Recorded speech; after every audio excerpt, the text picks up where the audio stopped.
En la discusión sobre el feudalismo, el sistema feudal y su relación con la Edad Media, vamos a comenzar no con los cuestionamientos de que existirá realmente un sistema homogéneo llamado feudalismo, que es lo que, por ejemplo, cuestiona Reynolds. La idea de decir en todos los lugares existe con las mismas características un sistema que incluye todos estos elementos. Reynolds cuestiona eso, por ejemplo.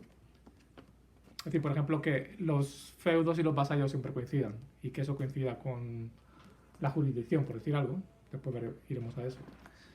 Tampoco vamos a dedicarnos primero a ver cómo en diferentes áreas geográficas, incluso en diferentes zonas, por ejemplo, de Italia, como estudia Wickham, ese feudalismo tiene formas diferentes y se relaciona de manera diferente con el poder. Vamos a empezar, por el contrario, con qué idea tenemos de lo medieval y del feudalismo, y de lo feudalismo asociado con lo medieval. Un poco lo que tenemos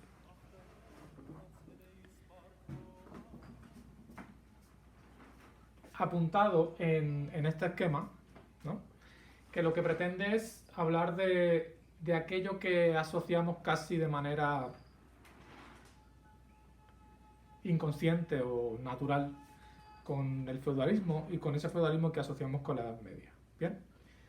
Primeramente cuando hablamos de feudalismo pensamos que existe una jerarquía feudal, es decir, un orden social y político, los dos coincidirían casi exactamente, en el cual las relaciones de poder se basan en relaciones feudales, es decir, en relaciones personales, en relaciones de carácter privado.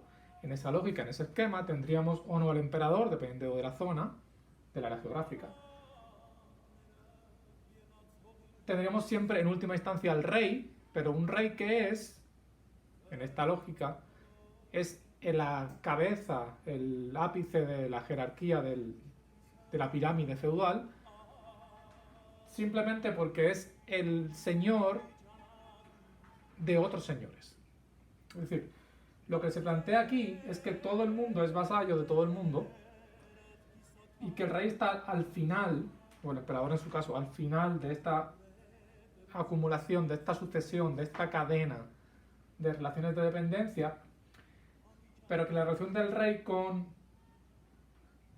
los castellanos, los caballeros, los vasallos, es siempre indirecta, no directa. Siempre es a través de otras personas interpuestas. Aquí tienen toda esa discusión de si el vasallo de mi vasallo es mi vasallo. Es decir, si aquel que se somete a la autoridad de alguien que se ha sometido a mi autoridad, que es mi vasallo, realmente es o no es vasallo mío, aunque sea de manera indirecta. Aquí las categorías que tienen están más o menos simplificadas, ¿no? Tenemos el emperador, si existe, o si se entiende que dentro de ese reino el emperador está por encima o no. El rey, los varones que serían la alta nobleza, aquellos que se comparan casi en poder, en territorio al rey, o están muy cerca de los estatutos del rey. Aquí a veces se puede encontrar también incluso el término príncipes, que no significa necesariamente que sean familia del rey o herederos del trono, sino grandes poderes territoriales. Los condes, en la otra clase hablamos de condes, de duques y de cómo hay una jerarquía entre ellos, pero vamos a dejarlo aquí, condes,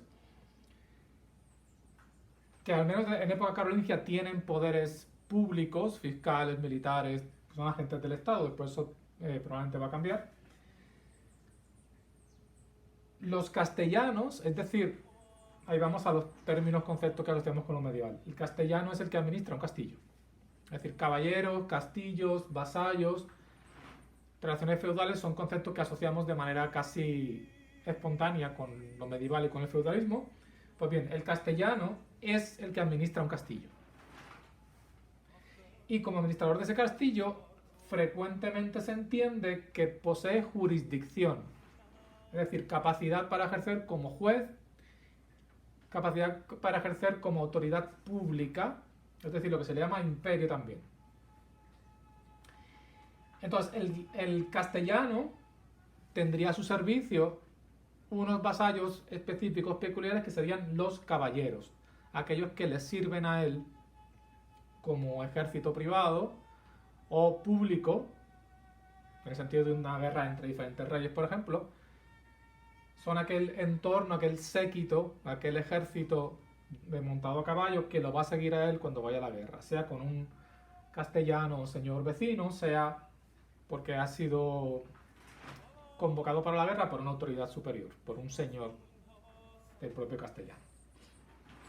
Si se dan cuenta, en esta lógica la autoridad pública no existe.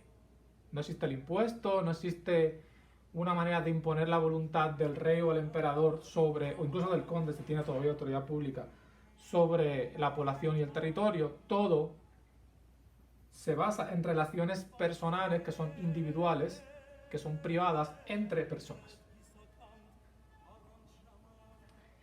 Esa relación sería la relación de homenaje o vasallaje, lo que se llama también el vínculo feudo-vasallático. ¿Por qué se dice feudo-vasallático? Porque aquí vamos a hablar de la definición, digamos, supuestamente típica, la que asociamos con el feudalismo de la época medieval. Es decir, hay una relación de dependencia, de obediencia, de servicio de una persona inferior hacia otra que es su señor. El inferior es el vasallo, el señor es el superior, ¿no? Y esa relación se basa en la entrega por parte del señor de un beneficio que es típicamente en esta lógica un feudo, es decir, un terreno, una superficie agrícola. Es decir, el vasallo se pone bajo la autoridad del señor, le promete fidelidad, ayuda y consejo. El señor, como intercambio, porque es un intercambio, aunque sea entre desiguales, es un intercambio igual, es como un contrato, teóricamente. El señor le promete asistencia, protección, y le entrega además, es un tipo de asistencia pero material, un beneficio que es, en esta lógica de simplificada, el feudo, es decir, la tierra que necesita la otra persona para sobrevivir, para mantenerse, para incluso financiar los servicios que el vasallo va a ofrecer al señor, está obligado a ofrecer al señor como parte de esta lógica de fidelidad, ayuda y consejo. ¿Servicios de qué tipo? Sobre todo militar y en parte también económico. Es decir, cuando se habla de esto se está pensando, por ejemplo, cuando el castellano entrega un feudo a una persona que se convierte en un caballero en que va a combatir a caballo, le entrega tierras que le permitan mantener su caballo, tener armamento, tener armadura, etcétera, etcétera, el entrenamiento, el tiempo, los recursos para cuando su señor, el castellano, lo reclame, acudir a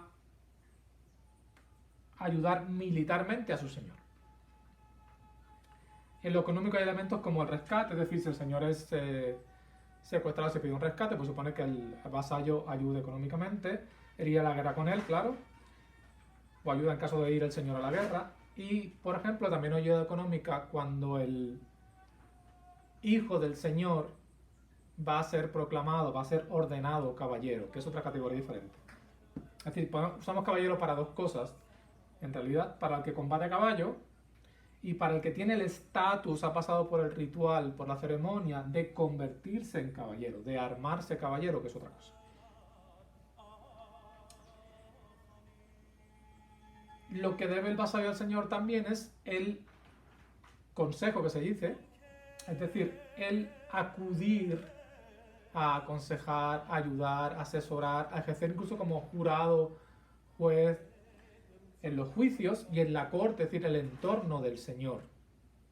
Sea un castellano, sea un conde, sea el rey. Es decir, los vasallos del rey se supone que acudan a las cortes o a la corte del rey y que le ayuden en los juicios. Es la lógica de aconsejar, de ayudar en ese sentido.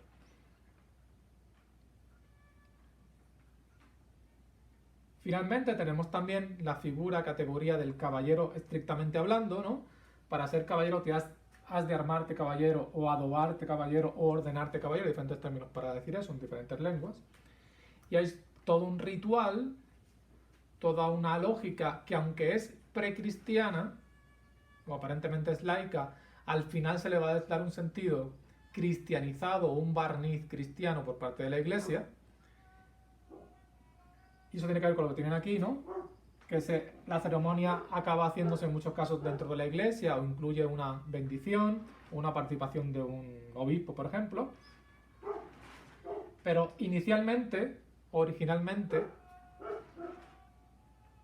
el armarse caballero no necesita de ninguna bendición o participación eclesiástica, ni necesita hacerse dentro de la Iglesia, por lo menos inicialmente. El caballero es armado caballero, la imagen esa que habrán visto de entregarle la espada después de tocarle los hombros, etc. Eso es el ordenarse caballero. Típicamente hay una vela de armas, es decir, la ceremonia empieza la noche anterior y en la ceremonia propiamente dicha, un caballero con prestigio, cuanto más prestigio mejor, ordena caballero a otro caballero más joven.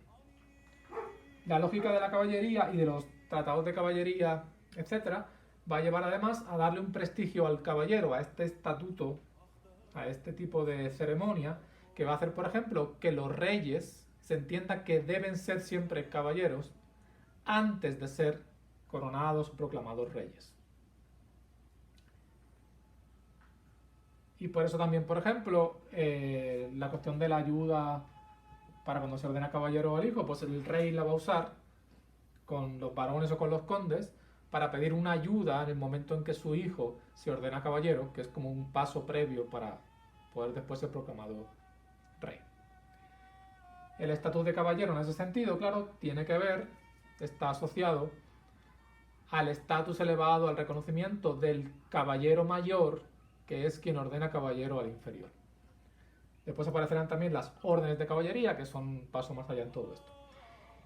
Si leemos, por ejemplo, a los textos de Flori, de Orell sobre la caballería, parece bastante claro que todo esto está asociado a cómo la Iglesia intenta regular, limitar, pero a la vez justificar y dar un sentido a la violencia y el uso de las armas.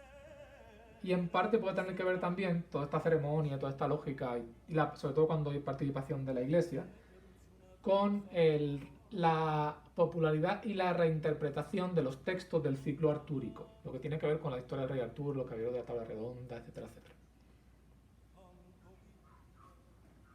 Bien, aquí tenemos más o menos resumido todo lo que estábamos hablando. Recuerden, el vasallo importante no es un siervo. Los siervos están fuera de todo este esquema. El siervo es el que cultiva la tierra, el agricultor, el campesino, pero que no es completamente libre porque está sujeto, atado a la tierra. Se entiende normalmente el esquema típico, que casi nunca funciona, pero por eso estamos hablando del esquema clásico, que cuando el señor entrega un beneficio en forma de tierra, de feudo, a un vasallo, lo entrega incluyendo los siervos que lo van a cultivar. Es decir, los campesinos no completamente libres, que se transfieren junto con la tierra y que van a ser los que van a permitir, claro, que el vasallo, el caballero en este caso, no tenga que trabajar la tierra, sino que otros lo trabajan por él. Bien, aquí tenemos más o menos el resumen de esa estructura clásica. En los próximos vídeos seguiríamos con los esquemas que ya tienen las instituciones, los cuestionamientos de esta lógica de lo que es el sistema clásico feudo-vasallático, las relaciones o vínculos feudo-vasalláticos, que serían por un lado generales, jerárquicos, sucesivos, y por otro lado se basarían en una ceremonia, la ceremonia del homenaje, en un intercambio, contrato entre esas dos partes, que no tiene relación directa, pero que se puede asociar también con el concepto del caballero, sobre todo en el que tenemos aquí, ¿no? El que combate a caballo, no tanto con el estatus y el ordenarse caballero, armarse caballero.